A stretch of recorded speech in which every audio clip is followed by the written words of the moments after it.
The crisis that we're living today really lays bare the fruits of privatized medicine and a whole medicines system. Coronavirus vaccine. The vaccine. La vacuna. Innovative vaccine technology. Then when are we going to get the vaccine? Going to be able to make that drug available almost immediately.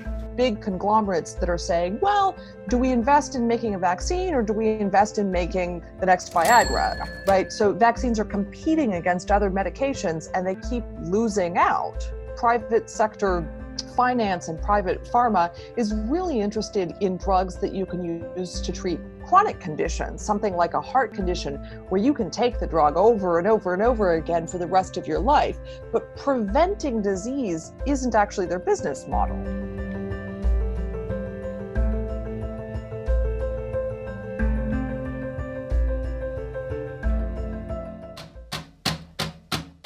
Vaccine development is an expensive, long, and risky process, and that's precisely why it lends itself to the kind of patient capital that the public sector can put up, and why it's not such a great bet for the private sector in venture capital, which is so set on really immediate short-term returns. Despite the fact that the public sector already makes an enormous investment here, the U.S. National Institutes of Health has put up $700 million alone. We're asking the private sector to take things over the finish line, and it's just not happening in terms of certain vaccines, antibiotics, drugs for neglected tropical diseases, things that aren't moneymakers.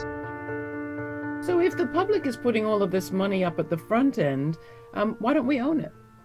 Well, that's kind of the question that a lot of us are wrestling with. It was in 1980 with the passage of the Bayh-Dole Act that it became legal to patent and to have exclusivities on and have, full monopoly rights over inventions that were funded by public sources. So before that, it would have been really hard to get to the point that we're at now, where the NIH pays for a lot of the science behind the development of new medicines, but then private actors are able to charge whatever they want and say, we own this. So really, we're in a situation now where we've got socialized risk and privatized benefit. People say, but it requires the profit motive for innovation to happen. Are you saying that's not true? Well, I mean, the famous quote always comes from Jonas Salk, who developed the polio vaccine, right? Say, who owns the vaccine? Well, the people, right? This is our patrimony as humanity. All of scientific development really depends on collective knowledge to begin with.